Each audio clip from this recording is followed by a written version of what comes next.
சிவகங்கை மாவட்டம் திருப்புவனத்தில் காவலர்கள் தாக்கி உயிரிழந்த அஜித்குமாரின் தாய் மாலதி மாவட்ட நீதிபதி ஜான் சுந்தர்லால் முன் விசாரணைக்கு ஆஜரானார்.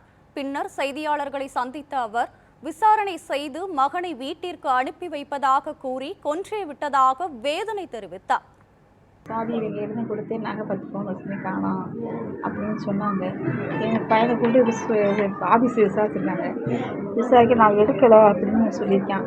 எடுக்கலன்னு சொல்லாமல் இருக்கவும் போலீஸ் ஸ்டேஷன் ஃபோன் பண்ணி அங்கே கூட்டிகிட்டு போயிருக்காங்க.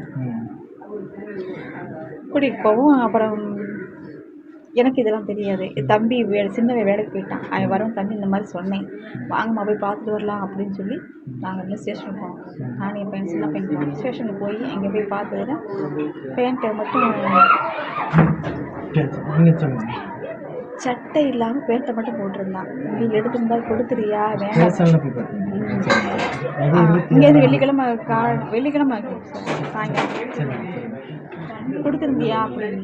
நான் எடுக்கலமா அப்படின்னு சொன்னேன். அப்புறம் ஒரு சார் வந்து நீ வெளியில் போங்க அப்படின்னு சொல்லிட்டேன். நான் வெளியில் போனேன். நாங்கள் 2 வந்துட்டோம். ராணி பையன் வந்து வந்துட்டோம். அப்புறம் தெரிஞ்ச தம்பி ஒன்று நின்றாப்புல. சார் என்னென்ன இப்படி எழுதி சொல்லியிருக்காங்களே. இல்லைம்மா விசாரிக்க சொல்லி வந்துட்டாங்க, விசாரிச்சு விட்டுருவாங்கம்மா, நீங்கள் வீட்டுக்கு போகணும்னா. நான் வீட்டுக்கு போகணும் வந்துட்டேன். மறுநாள் காலையில் 3 போலீஸார் வந்து பையன் சின்ன தூங்கிட்டு இருந்தான்.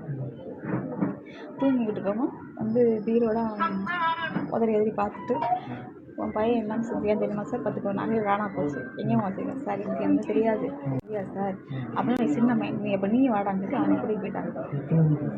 ஒரு 6 இருக்கும் கூட்டிகிட்டு போயிட்டாங்க. கூட்டிகிட்டு போனதுக்கப்புறம் நான் அப்போ தம்பி எங்கள் அண்ணன் பையன் ஒரு போயிருக்கான். தம்பி என்னப்பா சின்னவனையும் கூட்டிகிட்டு போயிட்டாங்க சார், விசாரிப்பாங்கம்மா, விசாரிச்சுட்டு விட்டுருவாங்க 10-15 கூட விட்டுருவாங்க அப்படின்னு விட்டுருவாங்கன்னு சொல்லுவோம். 10ஆச்சு 11 12ஆச்சு வரல. அப்புறம் திரும்படி ஃபோன் போட்டு கேட்குறேன். அவர் சக்கின்ற ஒரு தம்பி ஃபோன் நம்பரை கொடுத்து நீங்கள் பேசினது பையன்கிட்ட கேட்குறேன். தம்பி என்னையா சின்ன பையனை கூட்டிகிட்டு போயிட்டாங்க, ஒரு விவரம் வந்து கேட்குறேன். இல்லைம்மா 6 மணிக்கு விட்டுருவாங்க, விசாரிச்சு விட்டுருவாங்கன்னு சொன்னேன். சரின்ட்டு 6 மணி 7 ஆச்சு. சின்ன பையன் மட்டும் வந்தான்.